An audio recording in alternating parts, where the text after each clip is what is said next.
I want you to picture yourself holding a tiny bird bone fragment, no bigger than your fingernail, a remnant of a bird that lived centuries ago.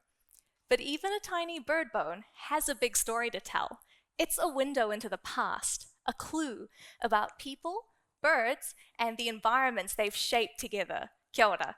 I'm Patricia, and I study bird bones from archaeological sites on Nukahiva, the largest island in the Marquesas archipelago of French Polynesia.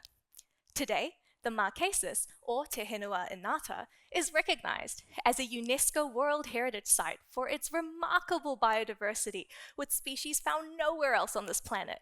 As a biodiversity hotspot, it's home to rare forest birds, endemic plants, rich marine life, and sacred landscapes shaped by centuries of Polynesian life.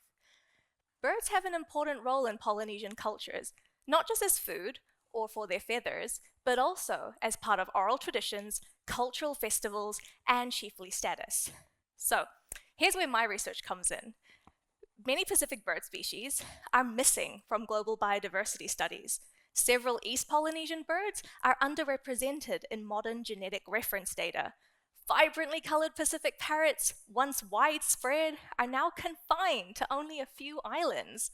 Others are now rare, endangered, or even extinct. That's why I'm gathering well-documented museum collections, especially from culturally important parrots, to build stronger genetic references and robust cultural inventories using ancient DNA. And it's working. I've successfully recovered ancient DNA from several bird species in the archaeological and Pacific Museum collections.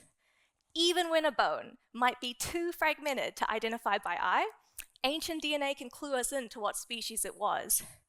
I've confirmed that some species still seen today, like the culturally important red-tailed tropic bird, was also present in the past.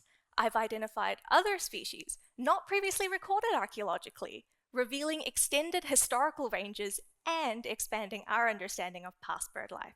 So why does this all matter?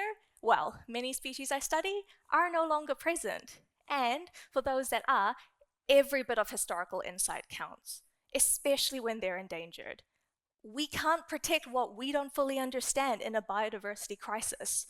That's why tracing avian histories matters, especially in regions like East Polynesia, where reference data is still limited.